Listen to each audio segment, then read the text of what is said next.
तो अस्सलाम वालेकुम टू ऑल क्लास 6 ए और बी के बच्चे जो हिंदी पढ़ते हैं। हम आपको थोड़ा सा रिवीजन कराते हैं। पहली कविता कोयल से लेकर और पाठ 12 तक 99 का फेर, जो कि आपका T1 एग्जाम का सिलेबस है। ठीक है। और आप सब कैसे हैं? आप लोग खैरियत से हो? घर पर रहिए, सुरक्षित रहिए। ठीक है। घर पर ही बैठकर अपने एग्जाम की रिवीजन करते रहिए, उनको आप पढ़ते रहिए, याद करते रहिए। थोड़ा सा हम आप लोगों को रिवीजन के बारे में बताते हैं कि किस तरह से आपने रिवीजन करना है। इनको आपने पढ़ना है, याद करना है।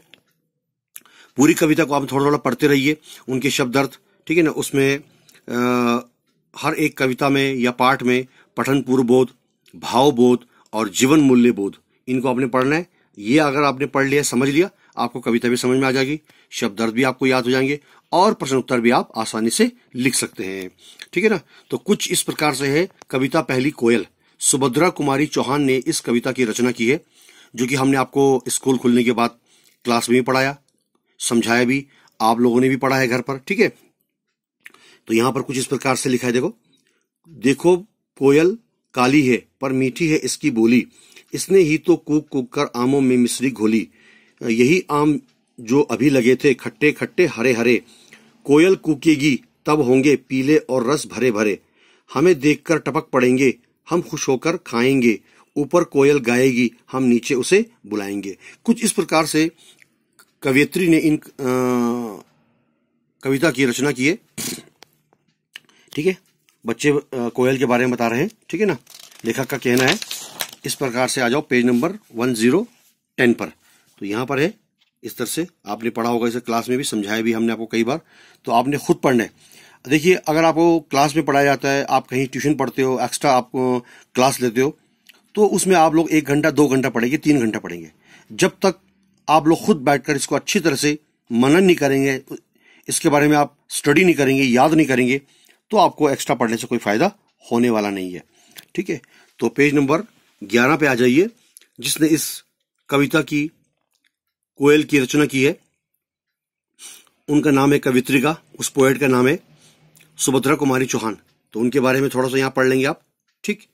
उसके बाद अभ्यास में आ जाइए, पाठ ज्ञान प्रश्न उत्तर। ठीक है। यहां पर देखिए, आप लोगों ने क्लास जो होमवर्क वाली कॉपी उसमें आपने लिखा है, उनको चेक भी किया है, उनको भी याद करते रहने। जैसे एक सवाल है, मिसाल उदाहरण के लिए, कोयल पेड़ों पर बैठकर क्या करती है? कोयल ने अपनी माँ से क्या क्या सीखा? मीठी वाणी जीवन में कितनी उपयोगी है? कुछ इस प्रकार से प्रश्न उत्तर हैं जो आपने पढ़ने हैं, और आपको बीच बीच में से आना। ये नहीं कि आपको 5-6 प्रश्न उत्तर जो है, 6-7 प्रश्न उत्तर जो है वो एक ही कविता या एक ही पाठ से आ जाए। तो पहली कविता कोयल से लेकर और पाठ 12 99 का फेर तक जो आपके T1 एग्जाम का सिलेबस है, उसी के आधार पर उन्हीं के बीच में से सब कुछ एग्जाम में आना है। ठीक है। यहाँ देखिए, आप इनको आप पढ़ते रहेंगे। पेज नंबर 12 पे आ जाइए, जो कि हमने आपको शब्द ज्ञान में क्लास में भी करवाया है, आप लोगों ने भी किया है। ठीक है। यहाँ देखिए, जहां पर आपने भरना है, जैसे कि सपोज यहाँ पर है कि जो पर्यायवाची शब्द नहीं है उन पर आपने गोला लगाना है। ठीक है ना। यहाँ इस तरह से। उसके बाद है दिए गए शब्दों के विलोम शब्द लिखिए। अगर आपको एग्जाम में प्रश्न आता है कि निम्नलिखित शब्दों के एक एक विलोम, विलोम का अर्थ होता है अपोजिट, उल्टे अर्थ वाले, विपरीत शब्द, जैसे छोटा बड़ा, ऊंचा नीचा, सफेद काला, जवान बूढ़ा। ठीक है ना। इस प्रकार से तो यहाँ लिखा है, इनको भी आपने अपने किताब पर इनको आपने भरा है। ठीक है ना। आपने उसको लिखा है, उनको आपने पढ़ना है, याद करना है। इसके बाद है नीचे दिए गए शब्दों के समान तुक वाले शब्द लिखिए, यानी एक जैसे मिलते जुलते, जैसे पानी वानी, रोटी वोटी। ठीक है। आना जाना, खाना पाना, बुलाती सुलाती, प्यारी न्यारी। ठीक है ना। और जाना आना वगैरह, इनको आपने पढ़ना है, इन्हीं को आपने याद करना है, समझते भी रहना है। और सबसे जरूरी और इम्पोर्टेंट बात यह है कि घर पर ही रहना है, आपने सुरक्षित रहना है, खुद को भी और अपने परिवार को भी आपने सेफ रखना है।